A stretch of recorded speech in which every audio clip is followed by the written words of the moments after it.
Bonjour, nous allons voir ensemble aujourd'hui comment déposer votre demande d'aide auprès du CRUS.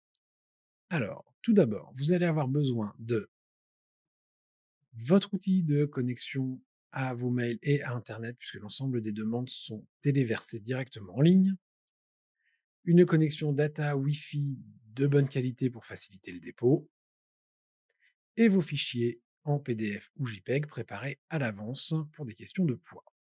Vous allez déjà partir de votre boîte mail, puisque vous avez reçu un élément qui s'appelle demande d'aide ponctuelle. Complétez votre demande en ligne.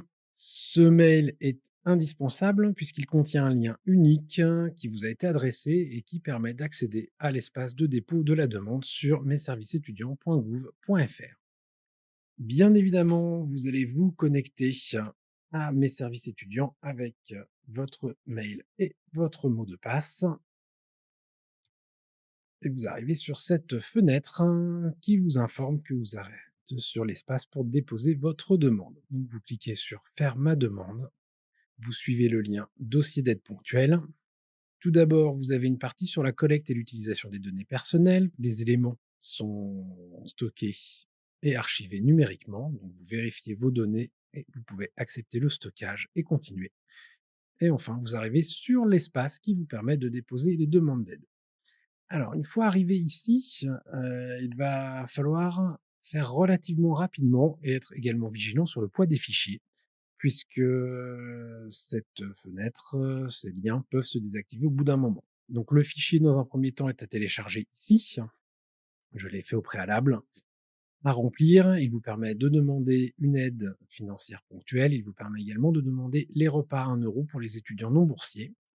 Et le formulaire, une fois rempli et étiqueté, vient s'insérer au niveau de cet espace. Vous allez pouvoir ici rajouter le dossier que vous avez préalablement rempli, le certificat de scolarité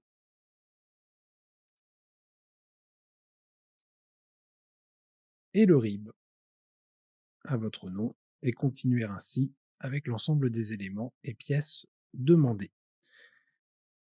Une autre solution pour pouvoir notamment gagner du temps, c'est le cliquer-glisser. Alors, le justificatif des ressources, des charges, le relevé de compte bancaire. Et vous voyez, au fur et à mesure, la colonne s'actualise. Si jamais vous vous trompez sur un fichier, pas de souci. Il suffit ici de supprimer et ça enlève le fichier. Ça permet d'en choisir un autre. Les attestations de dette, s'il y en a, et les autres documents si vous avez choisi de transmettre des informations complémentaires ou si des informations complémentaires ont été demandées. Il est important lors du dépôt des pièces de bien faire attention au volume maximum de données qui est indiqué pour chacune des lignes, de manière à ce que l'ensemble des fichiers puisse être traité lors de l'enregistrement. Il conviendra ici de mettre votre numéro de téléphone pour pouvoir être joint facilement, numéro de portable de préférence, ainsi que les informations sur votre établissement, de manière à ce que le dossier puisse être attribué à la bonne personne pour le traitement ensuite. Il vous est ensuite demandé d'attester sur l'honneur l'exactitude des renseignements fournis, en raison de poursuites en cas de fausse déclaration, et de transmettre l'accord pour d'éventuels versements à un tiers lors de certaines dettes spécifiques. Une fois l'ensemble des éléments renseignés, vous allez pouvoir afficher le récapitulatif. Vérifiez ici que tous les fichiers et les informations sont bien corrects. Et une fois que c'est fait, vous allez pouvoir l'envoyer au CRUS. Une fois votre demande correctement déposée, vous arrivez sur cet écran bien spécifique qui stipule que votre demande a été envoyée. Alors, si vous n'arrivez pas sur cet écran, il y a plusieurs possibilités qui peuvent expliquer ceci. La première, vous avez mis trop de temps ou les fichiers ont été trop lourds, ce qui fait qu'ils n'ont pas pu être gérés au moment du dépôt.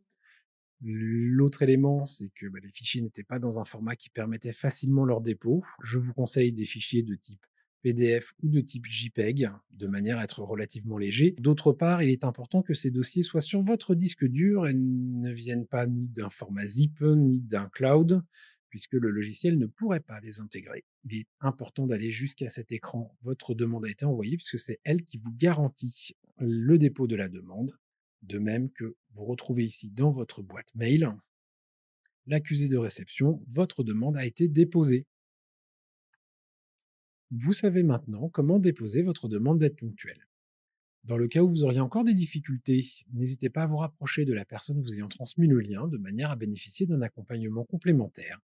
Sinon, il ne vous reste plus qu'à patienter durant le temps de traitement de votre demande. Je vous souhaite une bonne continuation.